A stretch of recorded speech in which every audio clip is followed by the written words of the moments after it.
కానీ సింగరేణిలో కాంగ్రెస్ రాగానే కొత్త నిబంధన పెట్టిండ్రు. ఏమని? నువ్వు మా దగ్గర బొగ్గుబాయిలో, మా చెన్నూరులో, మా మందమరిలో పనిచేయాలనుకో, నువ్వు రావాలి, మొదలు వచ్చి మమ్మల్ని కలవాలి, కలిసి సైట్ చూడాలి, చూసినట్టు నేను సర్టిఫికేట్ నీకు ఇవ్వాలి, ఇస్తేనే నువ్వు టెండర్లో పాల్గొనొచ్చు అని కాళ్ళల్లో కట్టబెట్టే స్కీమ్ పెట్టిరు. ఎందుకు పెట్టిరు ఇది?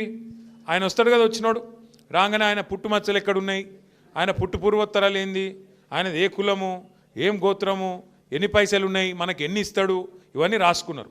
రాసుకొని ముఖ్యమంత్రి బామ్మర్దినాడు ఒక ఆయన, సుజన్ రెడ్డి అని, ఆయన ఫోన్ చేయాలి సీదా, నువ్వు ఎట్లెత్తావా టెండరు, మేము ఇక్కడ అందరం కలిసి కూర్చున్నాం, 4-5 మాట్లాడుకున్నాం, ఇగో నువ్వు వేయద్దు అని బెదిరిస్తాడు. ఆయన వినలేదనుకో అవతల ఫోన్లో, వినకపోతే ఏం చేస్తారు, సింగరేణి నువ్వు వచ్చినట్టు అసలు సర్టిఫికేట్ అయ్యాడు, నువ్వు సైట్ మీదకి వచ్చినట్టు సర్టిఫికేట్ అయ్యాడు, సర్టిఫికేట్ లేకపోతే ఇక ముంగటి కాళ్ళకి అడ్డం పెట్టినట్టే కదా, పోనే రాదు ముంగటికి, నువ్వు బటన్ ఒత్తరాదు, టెండర్ వేయరాదు.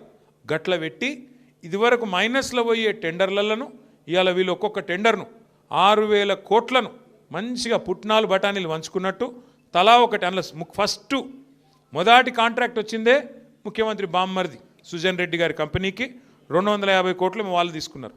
అట్లా వరుసగా గత 2 సంవత్సరాలుగా ఎన్నికల ముందు స్కీములు, ఇప్పుడు స్కాములు అన్నట్టు సింగరేణిని కొల్లగొడుతున్నది కాంగ్రెస్ ప్రభుత్వం.